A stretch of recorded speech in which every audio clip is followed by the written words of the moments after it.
Welcome, Dr. James Beckett, Sports Card Insights. Thanks sponsors, Topps, Panini, Upper Deck, Heritage Auctions, Huggin' the Scott Auctions, Mike's Stadium Sports Cards, Burbank Sports Cards, ComC.com, and Beckett Media, Beckett Grading, Beckett Authentication. This is Outtakes from Hobby Hotline on February 4th of this year.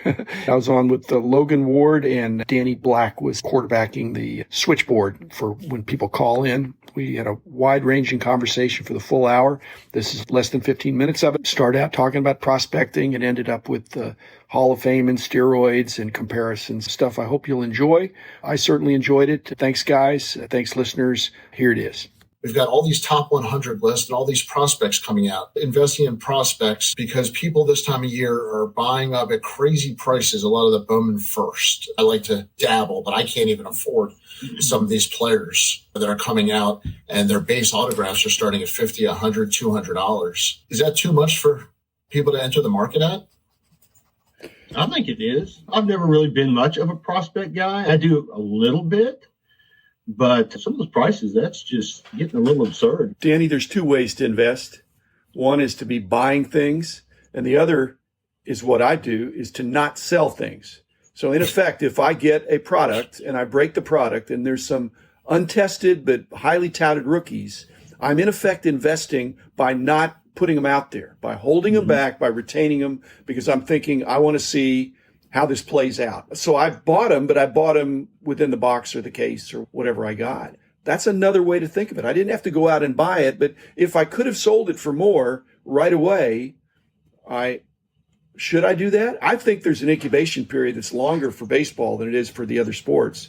If somebody's 21 years old or 22 years old, you maybe need to not sell guys until they hit 25. The question in baseball is the learning curve at every level takes a couple hundred at bats. So when a guy hits the majors, if he doesn't take off like a rocket booster, his prices fall so quickly. Yeah, but I'm bypassing that because I'm holding. So I don't have to do the homework. I get to do the homework in arrears when they hit 25. I think, okay, now what has that person done? If it's not much, then I shouldn't have held. But to do it right out of the gate, Danny, that's the problem, because the information is just opinions.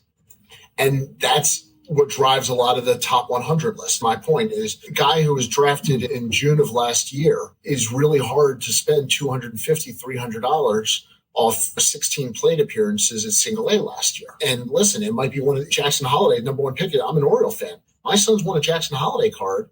I know I'm either buying a base card that's really never going to appreciate, which is fine, or I'm really priced out of the Jackson Holiday market. If it's a base card, it's never going to be as valuable. But if a guy gets on fire, his base cards will not go up as much, but the base cards will be in demand of the very top players, of their rookie cards. Their base rookie is not junk. It's just their easiest rookie card, and nobody's going to ooh and ah about it. I don't know that your son is so sophisticated that he's figured out that if it's a base card, it's Dad doesn't love me anymore.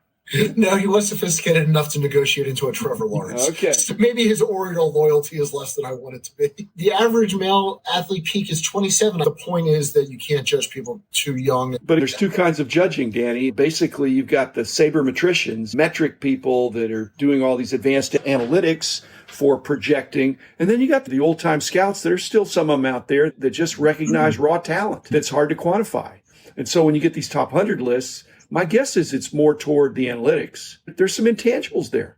That's why it can never be an exact science. Comment about the believer in selling all the RCs when you open the pack. Yeah, let me put Basically, that back up. This is the version of the, not battle, but the difference that Rich Klein and I have about when you buy a collection, do you sell the best stuff first or do you sell the best stuff last? I'm a sell the best stuff last person. Double D is saying, I want to get my money back out of the stuff I can sell right now.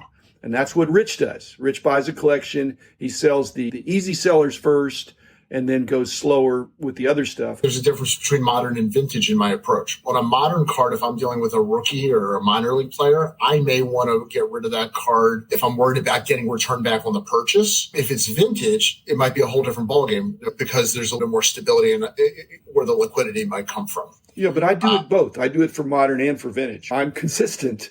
And I think Rich is pretty much too when he's buying things, although on the buying mode again now after he sold out. Then you and I will politely disagree that we'll take one approach on vintage and one on modern. But to be fair, the modern I'd probably sell early rather than late on a lot of these guys. We're all lifers. So if you don't have a short-term horizon, then I feel like the hobby's going to be bigger in 3 years than it is now. And some of these players, I don't know which ones are going to be no good, but some of them are going to be good. And so in believing that the hobby is going to be bigger and better and stronger in 3 years, then my buy and hold of the things that I think have potential for going up that's the reason behind what I'm doing, because I'm a lifer. If I'm short term, oh my goodness, I wouldn't even be wanting to hold on to vintage. Yeah, and that's an excellent point. Logan, what's your general approach for holding versus selling? I hold everything. I'm not a seller right now. Maybe in a few years when I decide to retire, maybe that's what I spend my retirement doing, is selling cards, maybe. But I've never been a seller. You can go look at my eBay profile and you can see that I've been doing it for over 50 years. It's hard for me to let go. I don't know. It's weird too. This may be too much information, but even when people send me cards in the mail and they use other cards to pad those cards, they're common cards, I keep all those too. I don't get rid of any of those. I feel like I'm doing something bad if I throw away a trading card.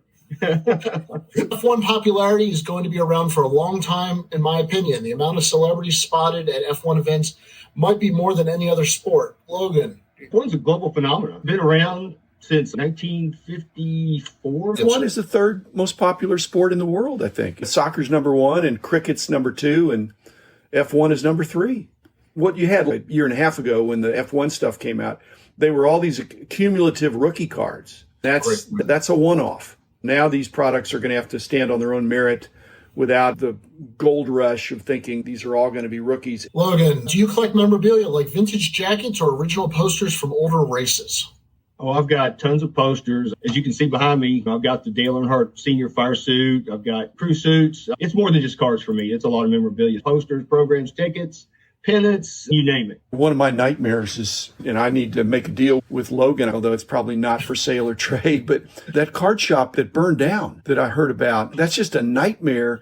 But if I had a fire suit, I could keep my best cards in that fire suit. Yeah, exactly. Oh, I could just see you walking around in the fire suit just in case. I'm bulletproof. Can't get me.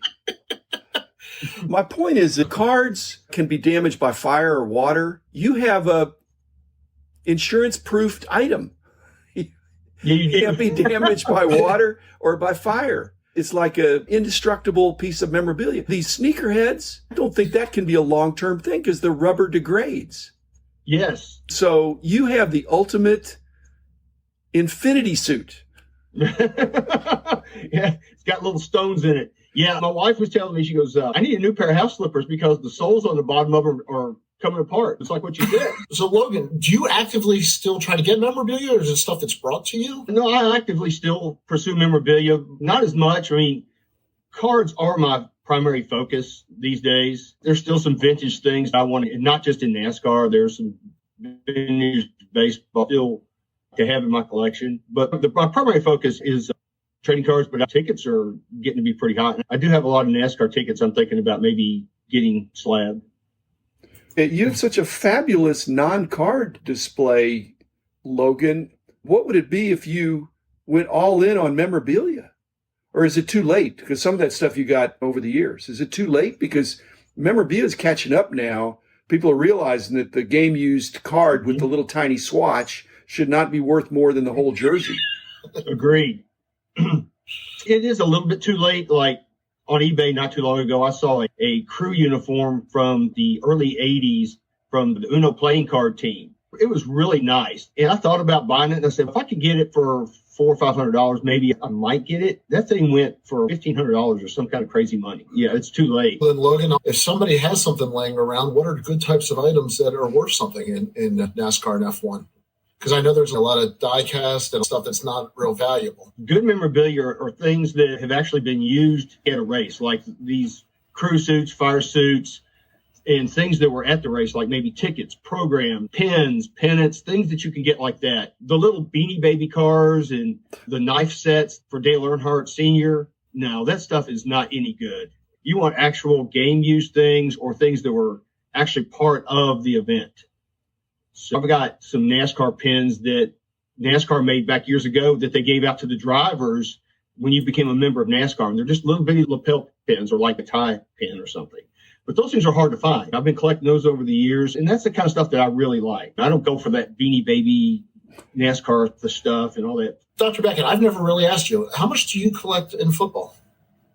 Same. If I get it, I keep it. In fact, I will say this. When I do the dollar boxes, I go football first because I follow it close enough. I don't have to worry about the prospects. People pretty much emerge. And again, mainly quarterbacks, but then I'm picking in the dollar box, you're not finding great cards of quarterbacks, but you're finding great cards sometimes of linemen and other unglamour positions. But there's still a following for those, so it's fun. You'll find some really interesting stuff. Actually, I shouldn't say that. I said the football dollar boxes are terrible. Yeah, they are. Stay away from this. Stay away from this. But I do all sports, Danny, and it's fun. And it's a challenge that you see a player, and you'd know it if it's a quarterback. Even Brock Purdy. If I'd seen a Brock Purdy in a dollar box, I would have picked it out. But they weren't in there because even as a Mr. Irrelevant, there still probably was some speculation 6 months ago before he even got a chance. Tom Brady changed that, I think, for every low-drafted quarterback to the end of time. People will now hold on to it at $1 a card. We just had the Hall of Fame vote of Scott Rowland, but I wanted to take a little bit of a different approach because I know so many people that are Hall of Fame collectors and registry people or just Hall of Fame autographs that I want to take a quick sneak peek at next year. And these are the top candidates: Beltray, Maurer, Chase Utley, David Wright, and the top returning vote getters. I think Beltray is going to get in. And I think Maurer, Utley, and Wright. I think the voters are going to give Todd Helton and Billy Wagner and Andrew Jones. There's this idea of not whether the player is Hall of Fame worthy, but whether he's first ballot Hall of Fame worthy. So I think those guys eventually get in. The Joe Maurers, great athlete, playing a tough position. I think Helton and Wagner are going to get in. Andrew Jones and Sheffield, maybe. But I don't think any of the new guys. So I think it's going to be Helton, Wagner, and Beltray next year. Logan, I know you have a specific feeling on Gary Sheffield. Yeah, I don't know why he keeps getting bumped down, but I've always been a Gary Sheffield fan. I'm hoping that he makes it, but something tells me he probably won't make it. I don't think the writers liked him that much. Based on number, he's totally in. In the batter's box, in my lifetime, he's on the short list of intimidating hitters. And I know that's not a reason to put a guy in the Hall of Fame, but Albert Bell, Gary Sheffield, there's only been a couple guys where I was scared to see them walk into the batter's box. And Sheffield definitely had that for me. He handled the bat like it was a toothpick, like it weighed 5 ounces. He came up young. People forget he was a shortstop and a very athletic guy when he came up. He's remembered for his later years when he was more of a hitter first. Scott Rowland was not the player that Adrian Beltre was. I think the fact that Rowland went in means Beltre's definitely going to go in right away. Yeah, Beltre's a 3,000 hit guy. He's just shy of 500 homers. People forget how young he was when he made the majors to begin with and how amazing his career was to stay at the hot corner, much older than people realized, and how good the end of his career really was in Texas. Rowland and Beltre both were great fielders. Yeah. At third base, and that really counts for something. Not going to argue that in Brooks Robinson territory. Does Alex Rodriguez have the cheapest cards in the hobby if you add in his numbers? I disagree with that. I don't think they hate him more than Bonds. There's a group of people that are not on the Christmas card list. Both prodigies, the decades of their 20s, both those guys were Hall of Famers before there was any taint, and their career numbers are spectacular.